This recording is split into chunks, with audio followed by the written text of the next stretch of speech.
If you need to accrue for future costs or perhaps income, or maybe just list an accrual that you already have in place, it couldn't be simpler in nettTracker. Now first of all, what you need to do is go to your accruals menus down the left hand side, and within accruals select new item.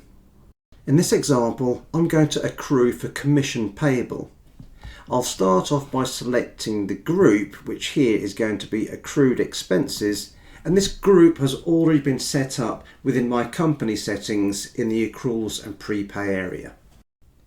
Within the core information, I give my accrual a name. I can add some notes if I'd like, and then I select the appropriate profit and loss account to be adjusted. I'll just scroll down a little before looking at the financial data. The first option within financial date is to select an invoice or bill date if known. If this is for an accrued expense and you don't know exactly when you're going to get a bill from a supplier or need to pay them, then you can leave this blank. And the same if it's for income being accrued, you can leave it blank if you don't know when you're going to raise a sales invoice. If you do enter a date here, nettTracker will auto-reverse the accrual at the month end of that date.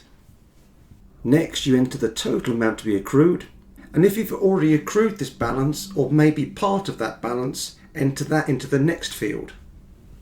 The date to start processing is the date you wish to start building those accruals from. If the item has already been fully accrued, then you could simply use this month's date with a number of postings left as 1. In this example, I'm building the accrual over the next 6 months. Finally, if you're using location and tracking options, make the appropriate selections before saving at the bottom center of the screen. If we take a quick look at our statement of accruals, which we can do by selecting the accruals area and then selecting statement, within our accrued expenses, we can see our monthly sales commission is currently in a status of pending because we've not processed any monthly adjustments yet. If we take a look at our projections for accruals, which we can do from the projections menu, we can see our adjustments required over the next 6 months.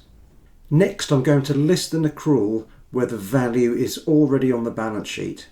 Simply go into new item, choosing accrued expenses.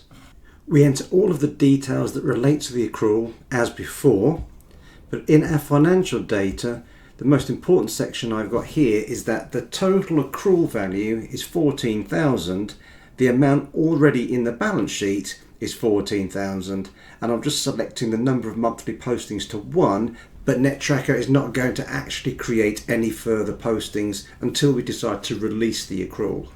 With everything in place, we simply use the save option at the bottom of the screen.